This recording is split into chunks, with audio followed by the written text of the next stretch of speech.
everyone. Myself Manali Gupta. We are here to study the topic from botany, that is five kingdom classification of Whittaker with its merit and demerit. तो चलिए शुरू करते हैं. पहली चीज हमें इस टॉपिक को देखकर ही पता चल गई कि फाइव किंगडम क्लासिफिकेशन हमें दिया था R.H. Whittaker ने, जो कि दिया था 1969. पर दूसरी सबसे इम्पोर्टेंट बात जो हमें पता होनी चाहिए इस टॉपिक को पढ़ने से पहले, that is what is the need of classification. Classification की जरूरत ही क्या है?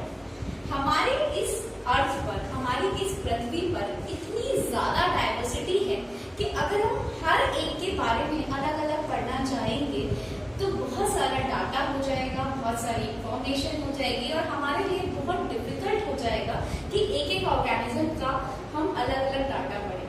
इसीलिए क्लासिफिकेशन सिस्टम बनाया गया है जिससे कि हम पर्टिकुलर ग्रुप्स बनाएं, जिसमें हम उनकी सिमिलैरिटीज और डिससिमिलैरिटीज के अकॉर्डिंग उन ग्रुप ऑफ ऑर्गेनिजम्स को रखें और हम उसे इजीली स्टडी कर पाए.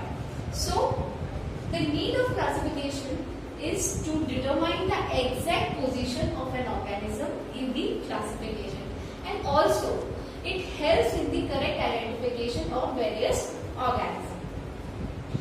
दूसरी सबसे इम्पोर्टेंट बात जो हमें पता होनी चाहिए कि क्या जरूरत है फाइव किंगडम की. अरे सीधी सी बात है ना कि हम इंसान we come in the kingdom Animalia और बाहर दिखने वाले हरे भरे पेड़ पौधे, इसीलिए हम उनको प्लांटी में रख सकते हैं. तो दो किंगडम्स बन गए एंड हो गया क्लासिफिकेशन. क्या जरूरत है फाइव किंगडम क्लासिफिकेशन पढ़ने की? तो फाइव किंगडम क्लासिफिकेशन की नीड से पहले हमें सबसे पहले जरूरी है कि दो किंगडम क्लासिफिकेशन सिस्टम के ड्रॉबैक्स क्या है. जो दो किंगडम क्लासिफिकेशन प्लांटी और एनिमेलिया हमें अरिस्टोटल और लिविनस ने दिया था, तो उनके हम कुछ ड्रॉबैक्स पढ़ लेते हैं पहले. कि जो two kingdom of classification system है वो उन ऑर्गेनिजम्स के बारे में नहीं बताता, जैसे बैक्टीरिया है, डायनोफ्लैजेलेट्स हैं, स्लाइम मोड्स हैं, क्योंकि इस पृथ्वी पे पाए जाने वाले हर ऑर्गेनिज्म की स्टडी के बारे में हर ऑर्गेनिज्म के बारे में हमें पता होना चाहिए.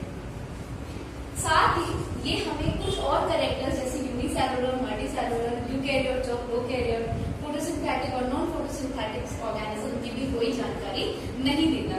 तो सिर्फ हम इंसान और प्लांट्स दैट इज एनिमेलिया और प्लांटी किंगडम के बारे में पढ़ना ही सफिशिएंट नहीं है, क्योंकि बहुत सारे ऑर्गेनिज्म जैसे बैक्टीरिया, डायनोफ्लैजेलेट्स, स्लाइम मोड्स, ये सारे भी ऑर्गेनिज्म हमारे इस पृथ्वी पर मौजूद हैं और उनके बारे में भी पढ़ना बहुत जरूरी है. Now next we move to the five kingdom classification system. अब फाइव किंगडम क्लासिफिकेशन सिस्टम क्या था, उसको किसने दिया, इसका हमें एक थोड़ा सा इंफॉर्मेशन मिला है. जैसे कि फाइव किंगडम क्लासिफिकेशन सिस्टम हमें R.H. Whittaker सर ने दिया था, जैसे कि हमें ये टॉपिक से ही पता चल गया. दूसरी सबसे इंपॉर्टेंट बात कि 1969 में दिया था.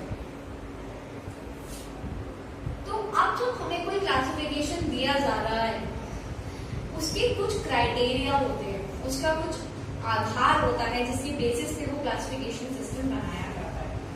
तो इसको हम एक छोटे से फ्लो चार्ट से समझेंगे जिसमें हम उस आधार को भी पढ़ लेंगे और साथ ही हम इजीली उन फाइव किंगडम्स के कुछ इंपॉर्टेंट डिटेल्स भी पढ़ लेंगे जो हमें क्लासिफिकेशन में हेल्प करेंगी. तो पहला क्राइटेरिया दिया गया था कॉम्प्लेक्सिटी ऑफ सेल, जिसमें हम पढ़ते हैं कि कोई भी सेल की कॉम्प्लेक्सिटी क्या होगी, क्या वो प्रोकैरियोट होगा या वो यूकैरियोटिक होगा. अब प्रोकैरियोटिक और यूकैरियोटिक क्या होते हैं? प्रोकैरियोटिक हमें वर्ड से ही पता चल रहा है. प्रो मीन्स प्रिमिटिव, कैरियोन का मतलब न्यूक्लियस, जिसमें nucleus primitive kind of nature का मिलता है और साथ ही उसमें non membrane bound organelles ordinary absent होते हैं. कैरियोटिक का मतलब होता है जिसमें ट्रू न्यूक्लियस मिलता है और उसमें मेम्ब्रेन बाउंड ऑर्गेनेली प्रेजेंट होते हैं। तो जितने भी ऑर्गेनिज्म प्रोकैरियोट्स में आते हैं उनको हम रखते हैं मोनेरा किंगडम में। All the organisms which consist of prokaryotic nature are kept in the kingdom Monera. Second आता है यूकैरियोट। अब हमारा second criteria that is complexity of an organism, कि वो यूनिसेलुलर है या मल्टीसेलुलर।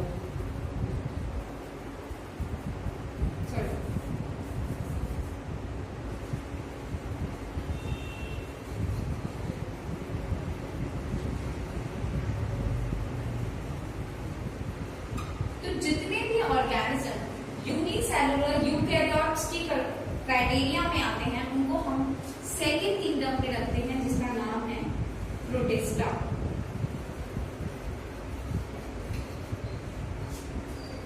उसके बाद हमारा थर्ड क्राइटेरिया जो बाकी के 3 किंगडम्स को डिसाइड करता है that is mode of nutrition.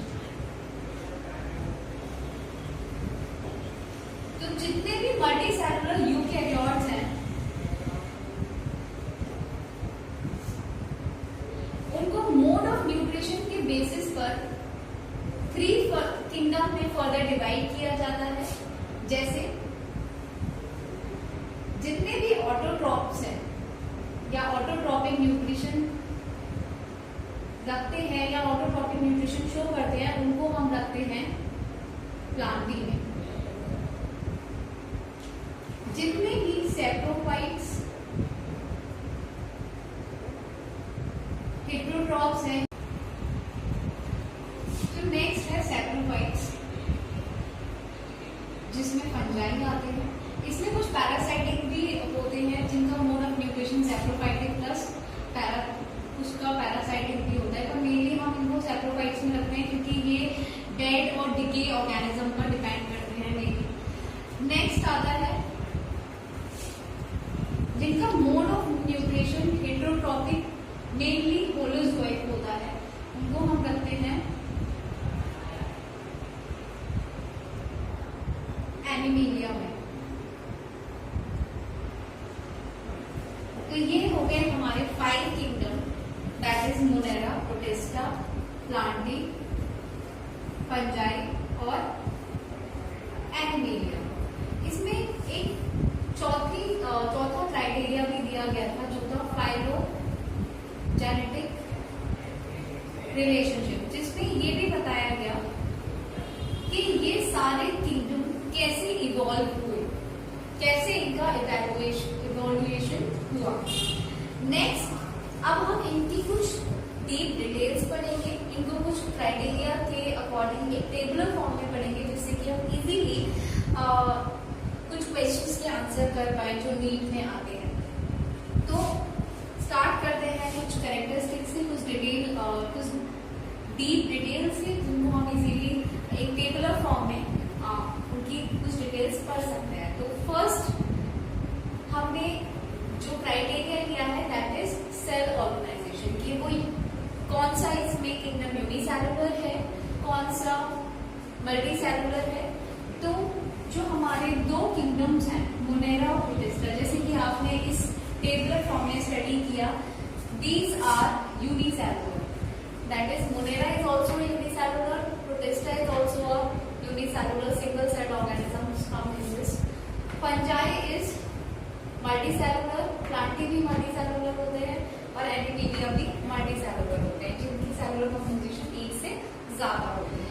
Next is complexity of organism, जैसे कि आपने यहाँ पढ़ा कॉम्प्लेक्सिटी ऑफ सेल, कि इनमें कौन से प्रोकैरियोट्स हैं जिनमें हम 2 कैरेक्टरिस्टिक्स पढ़ते हैं, किनमें न्यूक्लियस वेल डेवलप्ड है और किसमें नहीं है, और किसमें ऑर्गेनली मेम्ब्रेन बाउंड पाए जाते हैं और किसमें नॉन मेम्ब्रेन बाउंड ऑर्गेनलीज पाए जाते हैं।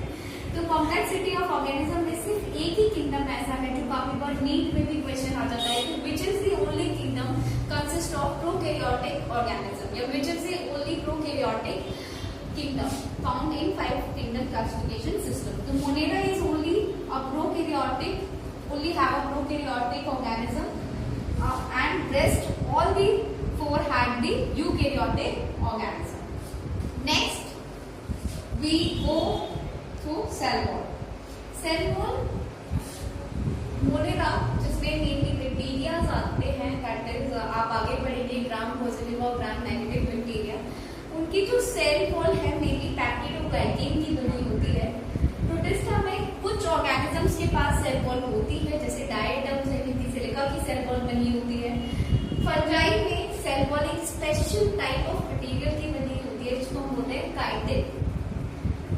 प्लांटी में सेल वॉल सेल्यूलोसिक होती है, सेल्यूलोज की बनी होती है। और एनिमेलिया एक ऐसा किंगडम है जिसमें सेल वॉल एब्सेंट होती है। So this is also a 1 marks question which usually come in NEET. Next is mode of nutrition. Monera में जैसे कुछ बैक्टीरिया हैं जिनके पास क्लोरोफिल होता है, जैसे साइनोबैक्टीरिया जिसको हम ब्लू ग्रीन एल्गी के नेम से भी जानते हैं, तो they can make their own food. तो उसमें कुछ बैक्टीरिया ऑटोट्रॉपिक कैटेगरी में भी आते हैं और कुछ में हेटेरोट्रॉप में भी आते हैं। सेम इन द प्रोटिस्टा, कुछ ऑटोट्रॉप्स होते हैं, कुछ हेटेरोट्रॉप होते हैं। हेटेरोट्रॉप में मेनली पैरासाइटिक होते हैं और सैप्रोफाइटिक होते हैं। फंजाई में मोस्टली सैप्रोफाइटिक होते हैं क्योंकि ये डेड और डिके मटेरियल पर अपना न्यूट्रिशन निर्भर करता है इनका। कुछ पैरासाइटिक भी होते हैं इसमें भी। प्लांटी आर मेनली ऑटोट्रॉप्स, तो ये इसमें सारे organism except some insectivorous plants, इसमें सारे ऑर्गेनिज्म ऑटोट्रॉप्स होते हैं। एनिमेलिया हेटेरोट्रॉप्स होते हैं पूरी तरीके से। Now come to its organisation. जो मोनेरा होता है उसकी सेलुलर ऑर्गेनाइजेशन होती है, प्रोटिस्टा की भी सेलुलर होती है। फंजाई में loose tissue, this is also 1 marks question, कि जो फंजाई की ऑर्गेनाइजेशन होती है, this kind of organisation is loose tissue organisation. Plantae में टिश्यू लेवल होता है, एनिमेलिया में भी टिश्यू लेवल पाया जाता है। So that was we go through a deep characteristics. अगर हमसे ये सारी कंडीशन दे दी जाए और हमसे पूछा जाए what is it's kingdom name, तो वी कैन इजीली टेल कि ये सारी कैरेक्टरिस्टिक्स किस किंगडम को बिलोंग करती है। तो ये डीप डिटेल्स हमारी इस काइंड ऑफ क्वेश्चंस के लिए बहुत जरूरी है। तो हमारा लास्ट टॉपिक जो है मेरिट्स और डीमेरिट्स। जब कुछ चीज बनी है तो उसकी कुछ खामियां भी होंगी और उसके कुछ फायदे भी होंगे। तो RH विटकर का जो क्लासिफिकेशन था, इसके कुछ मेरिट्स थे, जैसे कि ये बहुत फ्लेक्सिबल था, इजी टू अंडरस्टैंड था और इसमें फाइलोजेनेटिक इवोल्यूशन की भी हमें इंफॉर्मेशन दी गई थी। पर उसके कुछ डीमेरिट्स भी थे, जैसे इसमें वायरसेस और लाइगेन को किसी किंगडम के अंदर नहीं रखा गया था। कुछ एल्गी जैसे यूनिसेलुलर एल्गी जो मोनेरा में रखी गई थी, जैसे ब्लू ग्रीन एल्गी, और मल्टी सेलुलर एल्गी जो प्लांटी में रखी गई थी, in spite of being having some characteristics of same group, इनको 2 अलग अलग किंगडम में बांटा गया था। और इस टाइप का जो फुल सिस्टम था क्लासिफिकेशन का, फुल क्राइटेरिया था, इसमें कहीं भी मॉलिक्यूलर डाटा इन्वॉल्व नहीं किया गया। तो दैट वाज ऑल अबाउट